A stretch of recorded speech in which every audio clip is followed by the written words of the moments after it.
Welcome to Deep River Farm, folks.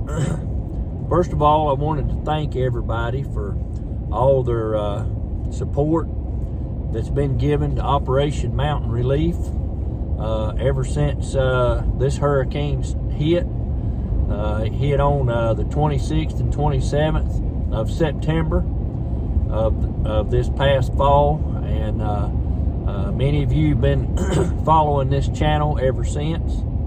And many of you came over when Appalachia Homestead, Patera, suggested that you follow our channel. And we just tell you that none of this would be possible without you folks' support, your donations, generous donations. And the people in Western North Carolina are so much appreciative of everything that's been done. They learned really quick that their dependency was through the church and through individual citizens and even people from other countries that were supporting the effort that was coming through. But just wanted to tell you that what you people have been donating to, and the amount of donations that's come through, you're part of probably the largest humanitarian effort that's ever taken place in the United States. This area that was hit was completely devastated, and without the support of all you folks, there's no telling how many lives would have been lost had you folks not supported our effort. And there was many efforts just like this one that took place throughout the mountains of Western North Carolina and Eastern Tennessee. Just wanted to give you some statistics. I'm still fighting this old head cold, and I'm a lot better than I was per se, but I'm still, it's just sinus drainage, that's all it is, and it creates laryngitis and a lot of coughing because of that. But as being part of this, probably the world's largest, maybe the world's largest, I would say, in square miles and devastation and length of time and number of people affected through a vast area. I've got numbers for North Carolina, but I don't have the numbers that includes Tennessee in this big humanitarian effort that's been taking place. Just in Western North Carolina, approximately 126,000 homes were either damaged or completely destroyed and mostly washed away. There are approximately 5,200 storm-displaced households. I heard one number out of Buncombe County said that over 1,000 children were living in substandard housing, which meant their cars, their vans, tents, or campers, or sheds, or the barn. And that's just out of Buncombe County, folks. I think these numbers are very low when it comes to displaced households, because even if there was 2 children in every family in Buncombe County, which we know there's not, and they're only counting 5,200 displaced households, and I think those are the ones that they are putting in some type of housing. But we'll get to that. Now on the internet, after the fierce backlash to officials, and I'm driving right now, it now says that they're including a number in tents. So they're admitting now that they actually have people living in tents. Where before, if you watched the Haywood County Commissioners meeting on December the 2nd, if you hadn't watched that, you got 3 hours. It's quite something to see, and see the denial, see the the rudeness, see the backbiting from 4 of the commissioners jumping on the only one that wanted to help, the only one that's got any common sense, and then to see the state representative for Haywood County make a complete rude comments. This made himself look like a horse's rear end. Let's just put it that way. And that's just being nice.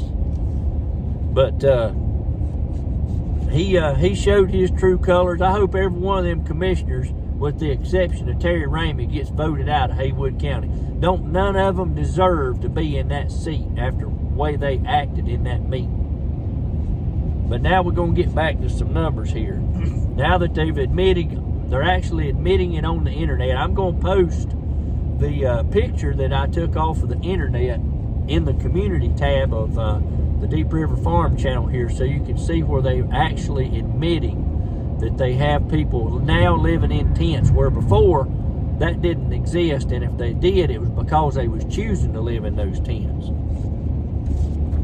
So as far as the disaster recovery centers, there's 4 disaster recovery centers have closed, while the 5,200 households will soon lose their FEMA hotel vouchers. So there's the number of the 5,200. That's the 5,200 people that they've got in hotels.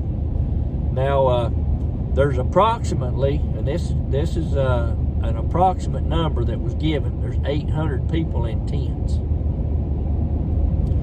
Now, FEMA is now tearing down its FEMA housing village west of Asheville, while an estimated 800 reside in tents and 5,200 in hotels. Now, while we're talking about hotels, let's talk about this. FEMA sent out emails and letters to these families that was in these hotels and told them to check with the front desk to make sure that they were still going to be able to stay over the Christmas holidays in these hotels, that they may have to move out. Well, my question is, if they're moving out, where are they going to go? I wouldn't leave. These people that are coming in from out of town, they had somewhere that they were staying that was warm, had electricity, and had food. And they're going to kick people out of hotels because they've got people coming in from out of town to stay in those hotel rooms. Well, if the hotel was any count, they would send those people emails telling them weeks in advance that they had displaced Helene survivors in those hotels, and that they were going to have to find other places to stay. You don't kick people out of the only shelter they have in 18 to 20 degree weather at night into their car or a tent, or if they were even lucky to be able to go into a camper, which that's not happening very much. You don't kick people out like that. That's just inhumane. You know, I believe you could get more time treating an animal like this than you can a human being. And, you know, you can kick a dog and be mean to the dog and beat on them and tie them out with a chain, and you can go to jail. But what about putting people out on the street that's displaced with no home to go to, no resources, no job, some of them don't have vehicles, and you're going to put them out of a hotel room so that somebody can come in from out of town and stay in that hotel room? That makes absolutely no sense to me. Thought you'd want to know that. I don't know if many people know about that, but that is happening. As of December the 7th, there was only 27 FEMA trailers that had been delivered and arrived in western North Carolina. Where's all these hundreds that they supposedly was going to be bringing in? Well, they can't bring them in if they turning tail and running either. According to FEMA, the 5,179 people that are using hotel vouchers, and they said they have also helped 4,950 people find long-term housing in hotels and houses. Well, if they're kicking people out of the hotels over Christmas, for other people to stay in, that means these people's lost their long-term housing and they're out in the cold on the streets.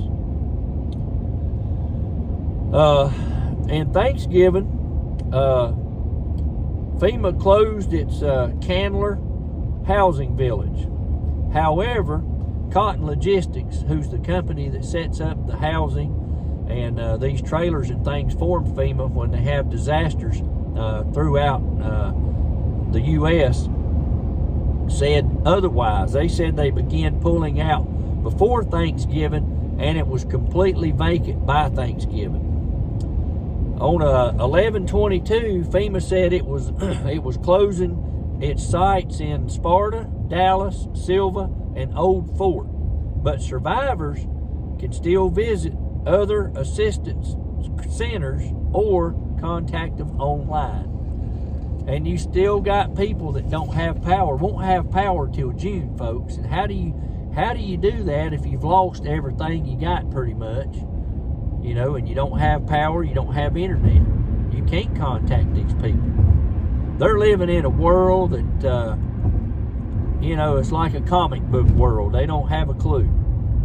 And what part of that administration really has a clue? That's been proven time and time again. Now, these FEMA villages offered FEMA and the FEMA contractors lodging, showers, hot meals, laundry facilities, medical care, and electricity. And these big villages could house several thousand people. Well, my question is, why would you not let those people that are living in tents, living in hotels or whatever, come to this FEMA village that you have and occupy those trailers and get out of the cold and get out of the hotels? That's government stuff. It's already paid for. You'd be saving a ton of money. It doesn't make any sense. Now, by Thanksgiving, the Candler site was completely abandoned. And all that was left was pallets of food that was scheduled and to be thrown away. Now, why would you do that? Now, here's what happened after that. Relief volunteers went in and loaded it up onto trailers and carried it to the people of Western North Carolina that needed food and water. How unresourceful is that? That's probably food and stuff that they took from people that was trying to carry things up into the mountains that was confiscated and taken away to begin with from people that was trying to help those folks. Because, you know, FEMA was broke. They're still broke. And that's probably why they're leaving, because they can't pay their people. And, you know, they didn't have nothing to start with unless they took it from somebody. And, you know, they was denying that took place, but there was many, many people. And many people I know that told it. And, you know, I don't doubt their word. Now, I don't believe anything I hear on the media at all. None whatsoever. It ain't like it used to be when Walter Cronkite and Paul Harvey was on there. Now, if they told it, it was the gospel. But now that we don't have journalists, we have activists, and you can't believe nothing they say. Not a single word.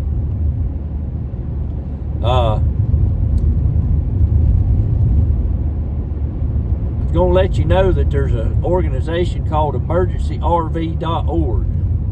Now, they have donated 56 RVs to these folks in the mountains. They raise money, and that's what they do. However, I thought this was an astounding statistic, which made the approximate 800 people in tents come more close to reality, because they have 700 on a waiting list to get an RV from emergencyrv.org. Now, if you was already in a camper, you wouldn't be on a waiting list now, would you? So, there you go. Now, the FEMA's running out of Western North Carolina, and the work really hasn't began yet. So, they're taking off before the real work starts. Now, Western North Carolina covers approximately 11,000 square miles. And in that area, there is over 600 miles of debris covering 27 counties of Western North Carolina. So the magnitude of this storm is huge. It's not even comprehensible to people who have not seen the devastation. You can watch it on TV, you can watch it on the videos, but until you set boots on the ground and see it for yourself, you just have no idea, looking around, of what has taken place. Now let's compare the Hurricane Helene to other big tragedies that's happened over the years and the government's response. Let's take Hurricane Katrina. The response was 51,000 National Guard troops deployed to that area. Now you got to realize Katrina didn't cover nowhere near the area that Western North Carolina was hit. Now in North Carolina there was 6,200 National Guard guardsmen, and they was gone within 7 weeks and gone by Thanksgiving. They showed up a few weeks later and was gone by Thanksgiving. 6,200. Now the Department of Defense, let's talk about that one. They deployed 16,000. This covered the Army and the Air Force. They deployed 16,000 after Hurricane Harvey. They deployed 17,000 to Puerto Rico after Hurricane Maria and Irma. They deployed 17,000 to Haiti in 2010's earthquake. They deployed 15,000 to Indonesia in 2005 after the tsunami. 0 to North Carolina. You see how the folks of Western North Carolina have just been shafted over and over again. It don't matter what agency, it don't matter what military branch or National Guard branch or FEMA or the Red Cross or the United Way. All they did was come in here, show up, and leave. Didn't do nothing. And this is way bigger than anything that's ever happened in the United States. I mean, you have wildfires and things that cover several hundreds of thousands of acres, but I mean, as far as the loss of homes and things, you know, it's not even comparable. 126,000 is an estimate. That's just an estimate. And you know, a lot of people lived in these campgrounds full time, and all of that got washed away, and the RVs, and still don't know about the people. So when you're covering an area of this magnitude, 11,000 square miles that was hit by this hurricane, and 126,000 estimated houses destroyed or damaged, significantly damaged, and nobody's insurance is covering anything. I mean, look at the amount of money that the insurance has scammed all these people on. Now they can defend themselves and say, well, we've got fine print. Well, who ever heard of having a flood in the mountains? And you can't purchase flood insurance if you're not in a floodplain. So you're going to have a land grab by the government on private citizens' property with a mitigated and elevated new baseline flood zone. However, if you live in town, I guarantee you all them businesses in Biltmore that got flooded will be able to build back, because they're on a different tax base than private citizens. You know, they might have had 5 or 10 acres of land in their house and only paying, you know, $1,500 a year property taxes, while a business is going to pay quite a bit of taxes to the city and the county, and they're more important, and they're not not going to make them abide by the new baseline flood zone. And you know, it's all a land grab. That's all it is. And you ain't gonna convince me and a lot of them people in the mountains of anything otherwise. But I wanted to run all this by you today and let you know these numbers that's out, and you can look these up online. And I wanted to wish everybody a Merry Christmas and thanks for supporting our effort. This is a long-term effort, folks. I'll tell you this, that propane is critical right now. That's the highest thing in demand, that and the heaters. And we're continuing to disperse the propane and the heaters to the people of Western North Carolina. I'm figuring that some of these heaters are going to start failing. They can't run 24 hours a day in the cold and run continuously. There's got to be, you know, stuff happen to them, and that's why we've got some more heaters on standby, and all that. But continue to pray for these folks up in the mountains. It's going to be cold again tonight. Pray for these children. You know, there's a lot of traumatic memories going to be in these kids' mind. They're going to wake up in the morning in a tent, and you know, we took care of as many as we could as far as Project Santa. There's different organizations taking care of as many kids as they can find through different things. There's been numerous toy drives all over the mountains. But you know, what do you get a kid that's stuck in a tent? You know, they don't have internet. I mean, you can't get them any kind of electronics or anything that can get wet. You know, there's limited space in a tent. So, you know, what do you do?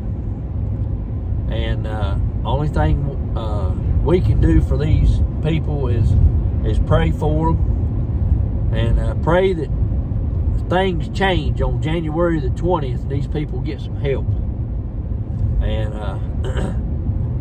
just keep them in your prayers. It'll be a long road for these people, folks. A lot of, you know, just surviving day by day. If it wasn't for the churches and these relief centers, and the churches providing the food and people donating to these relief centers all over Western North Carolina, it'd probably be the biggest death toll of any storm that ever happened. But without people, the private citizens and the churches doing the work that everybody's come together to do, has saved these people in Western North Carolina. But I just wanted to tell you I appreciate everything that everybody's done, everything that people's donated, both items, monetarily, everybody that's prayed for these folks. It saved their lives. Well, I appreciate you joining us. I wanted to get all this out. This will be out on Christmas Day. I hope that if you're sitting around the table and you got relatives from out of town, out of state, share what happened with them. You go back on this channel from day one and just sit there and watch some videos and of what's happened. Because a lot of people outside of this region have no clue of what's really taking place and the needs that are there. Because it's not on the mainstream propaganda stations at all. It's been forgotten and pushed to the side, and they're on the next agenda. So, you know, inform people that live out of state and so forth of what's happened, so that everybody in the United States can get up in arms about this, of how their own citizens have been strung out and left by the wayside during this storm. I figured out, my opinion here, I have figured out why there's been no help to Western North Carolina. And that is this. If you can provide a way to send money out without any accountability and no way of accounting what happened to the money, that money can come back into donors' pockets, super PACs, and politicians' pockets, and big defense contractors and things. You know, the Pentagon hadn't passed an audit. They failed every audit they've had in 10 years. That ought to tell you something, folks. So if there's no way they can hide it and launder it, they not gonna, and it be a profit to them people. They're not going to fund it if they ain't got a profit coming back to them. That's just how I see it. That might make some people mad, but I got my opinion on that of why they're not getting help, and that's because it can be accounted for and shown for of where the money went but when it goes over to these other countries, there's no accountability for anything. There's no way it can be tracked or traced. And that's what's happening. It can be tracked and traced here in Western North Carolina, and they ain't getting no help. But you let Ukraine or some of these other countries need money, and it can be unaccounted for, so to speak. They gonna fund it because that money's gonna come back. I appreciate you joining me today, folks. Y'all have a Merry Christmas, and we'll see you after Christmas. Have a blessed day.